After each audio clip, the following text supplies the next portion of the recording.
the arts fosters commerce. You don't usually think about it that way.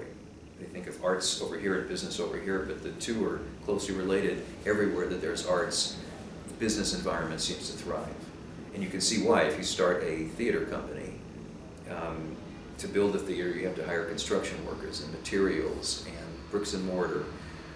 You have to have ticket takers and actors who get paid, and the lighting people, and the directors. And when someone comes to watch the theater show, they have to hire a babysitter, and they have to drive in and park the car and go to dinner and all this kind of stuff, and the tickets cost money. I mean, a huge amount of commerce gets developed around a theater company.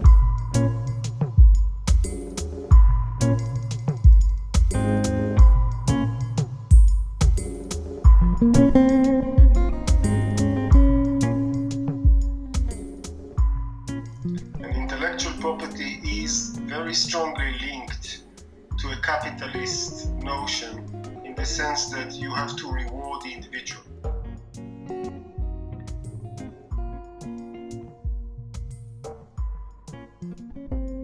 The field of intellectual property has been around for 600 years almost, from the 14th century, even before.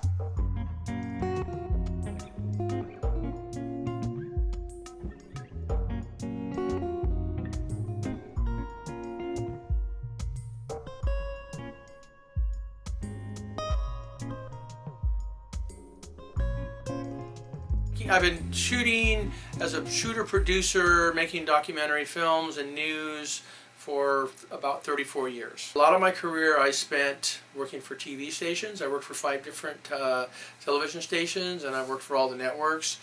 And so when you work for a TV station, you don't own the rights to that footage. It belongs to the station. So all hail the Empire.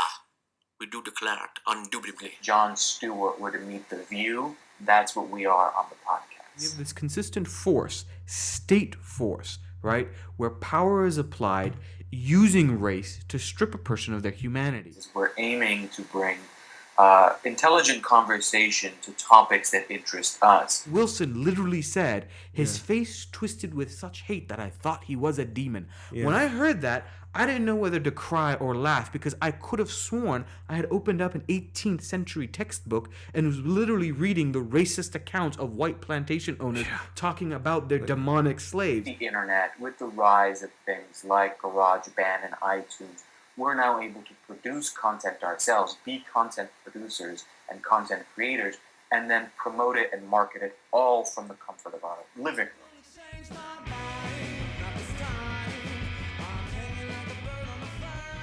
Publish a long-form feature once a month. Within that feature is a original interview with the band, enhanced by video and photography, and along with an original Loud Loop Press exclusive recordings.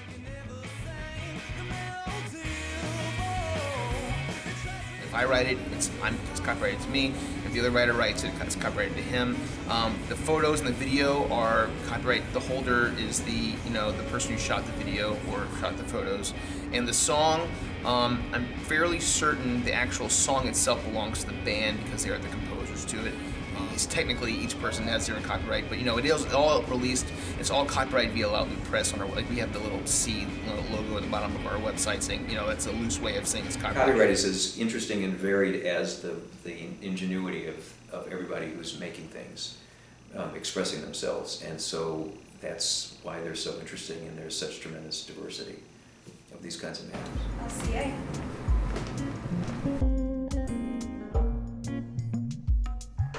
Intellectual property means some kind of a monopoly. You are able to restrict people, you are able to restrict access. Copyright holders do not want to spend their time in court, but if it's a valuable enough copyright asset, then yes, they do.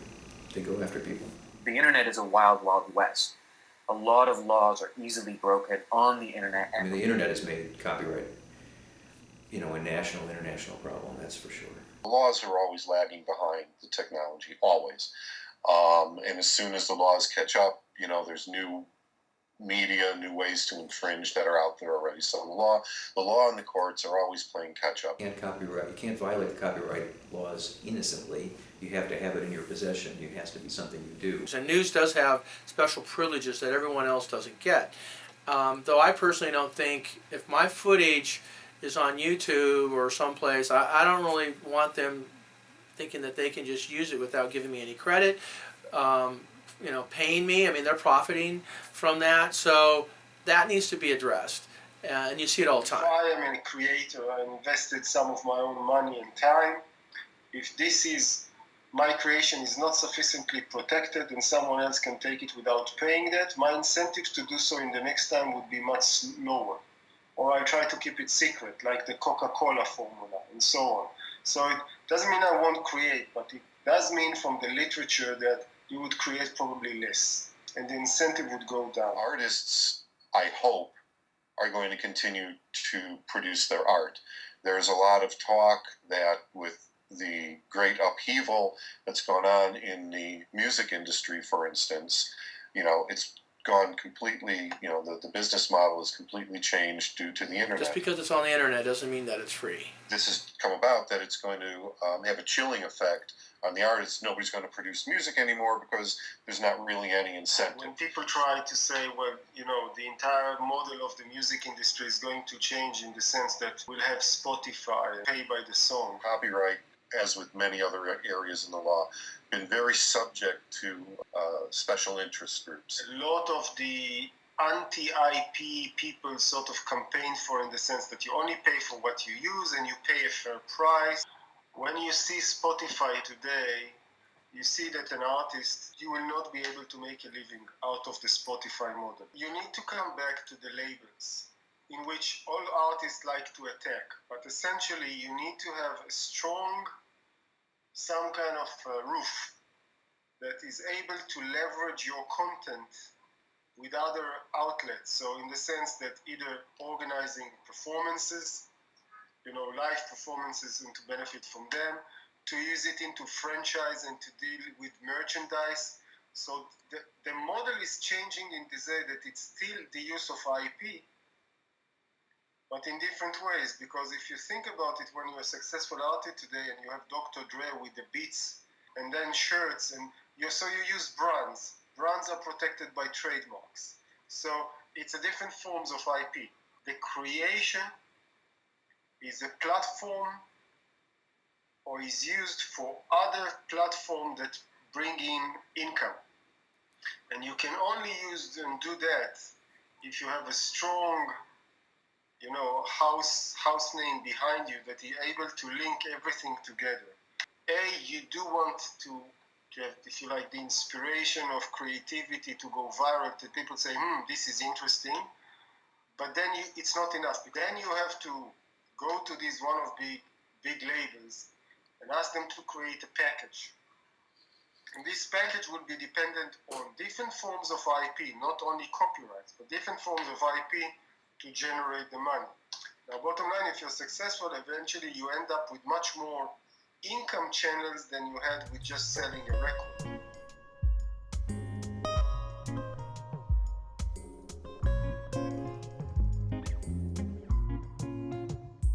It was a music boot camp, and we designed it for lawyers. The subject matter was the law of music. So it was everything about putting a music group together, working up the bass contract, intellectual property licensing issues down the road, the digitization of music and how that is handled from a business standpoint. It was, it just really covered the waterfront.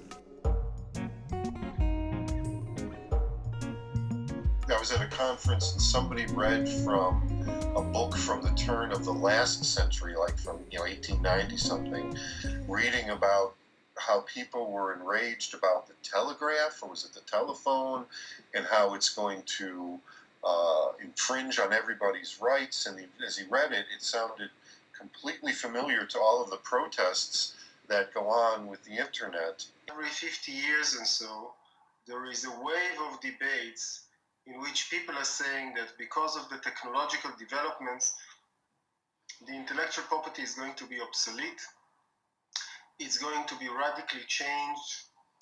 The principles will have to change.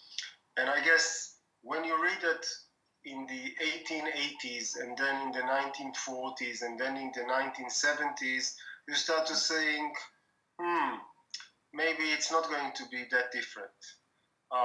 Maybe the debates may be eternal, but the system has been able to sustain and accommodate different technological waves and developments without being radically changed.